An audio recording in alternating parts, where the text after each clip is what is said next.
Okay, I was asked a question on my troy-bilt transaxle rebuild video, part 1 of 2, which I'm going to talk about too a little bit here as well. And he wanted to know, let me drink this down here and I'll show you. First comment, are you still there? My MTD is sticking going from forward to neutral to reverse, my local shop.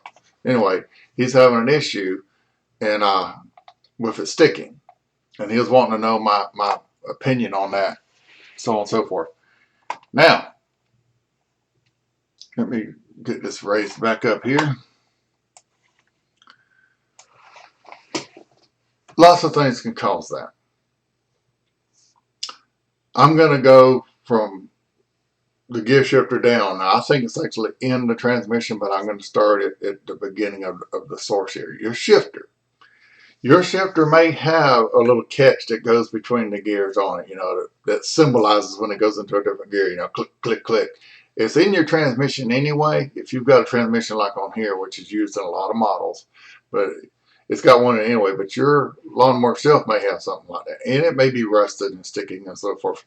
You may have a stick stuck around, like you drove over a stick and it's gotten in your linkage down there somewhere. Right there where it goes in the transmission, it may have some string or something on it, or they're going to stick or something right there. Or a lot of times there's a little pin in there. That's what makes it connect. And that pin can get sideways and get up in the hole and create a little rut, and it doesn't want to shift. Okay, you got that. Now, at the top of your transmission rear end, whichever one you want to call it, there's a big pulley that drives everything. Then, of course, it goes out to your axles after that. But that big pulley, if you was to remove the belt, of course, with the engine off, if you remove the belt and that pulley wiggled a lot, now it's going to wiggle a little, but if it wiggles a lot, then that shaft is probably wore out, and then things don't really have a bear, and they've got a kind of a bushing in there. If it's wore out enough to eat through the bushing or whatever and getting into the body of it, well, if it's that bad, you probably need to just change it out anyway. I mean, your whole rear end, get you a new casing. Anyway, and if you got new casings, your gears are bad and everything. But anyway, if it's messed up the gearing in there, then you probably got a chunk of metal down in the slider that it bumps over. You'll notice in the video I'll show you that little metal ball that makes it click between the gears because it's got the notches in the little rod and it goes over that little metal ball.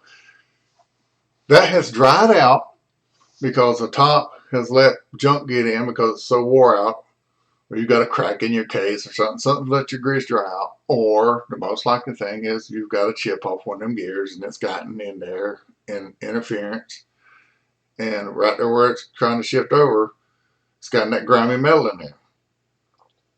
Which is why you want to clean the grease out no matter what. If you tear your rear end apart and you see chips, you need to get that grease out. Don't try to save your grease. Oh, it looks good up here in the, the transaxle, whatever you want to call it. Get that grease out because it's still harboring little chunks of metal, and you don't want that getting in, your new parts. Which, by the way, the parts on this thing only cost like $65. And I went online and checked all around, and I got the bushings off of, some website. But then when the gears, I went to searching, and I found out that, I don't know whether it's Home Depot or Lowe's. I think it's Home Depot that sells the troy-bilt. I went there, and kind of find out it's a few cents cheaper than what you'd find online, and getting it from there, they're getting it from the right source, so you're getting the genuine product. And like I said, it all costs about $65. Now, there's another thing that it could be. Very unlikely, but instead of your belt slipping, it may be gripping too much, and it's letting the rear end stay running, trying to pull all the time. So when you try to go between gears, you're forcing it into a gear because it's spinning, or forcing it out of a gear. It's kind of the same thing. Of course, they'll pop out of gear easier than they'll pop in whenever it's running like that. But your belt may be gripped too much. Now, what could cause that? Don't know. You may have had slipping belt, put too much anti-slip spray on it. You could have your little tension bearings. You could have one of them getting tight, and it's creating a bind on your belt, which makes it want to stay running or something. There's a lot of little weird issues that can happen like that. I don't think that's what it is, but that's just one more option. Now, about part 2 of this video. Something I meant to correct and never did. When I test this thing, you'll notice that it's actually whining. you can hear a whine in it. You know, as I pull up and then the video ends. You don't really want that. It's not the end of the world, and it would probably go away. But what caused that was I got a bushing kit in there that's supposed to keep slack out of the gears when they're moving, you know, from side to side. So I put that in there, and it was fine, but it was just enough to where it created a whine because it's a little tighter than it should have been. Now, if I'd kept driving it, it would have wore on that bushing and all, and it would have been fine. But I didn't like it, so I took it back out. I took the rear end back out, took that bushing out, and put a thinner one in there. It was still thicker than the one that was in it, you know, before, you know, I had to get a new one. But it was thinner than, you know, the new one I put in there, you could say. And all the whining stopped and everything, and it was fine. Well, why did I take it back out? I could have left it. Because at the end of the day, it's really not that hard of a job. People let this stuff overwhelm them. Now, when you tear it into an engine, even that can be seen as a simple in a way, but it's a big job. But a rear end is not a big job. People think it is, but it's not. You know, they're pretty easy to take out. Just keep track of what you're doing. Like I said, if you need to, make a video of it yourself, just so you'll know where stuff goes, and put it back. Make sure that it's adjusted right to where when it says it's in forward, it's actually in forward, you know. And you'll find an adjustment down there somewhere that'll do that. And or vice versa. And a lot of times it's a little thread thing that'll adjust it in where it's supposed to be. I had to do it on this one, where I had to readjust it to make the shifter, when it says it's somewhere, it's actually there.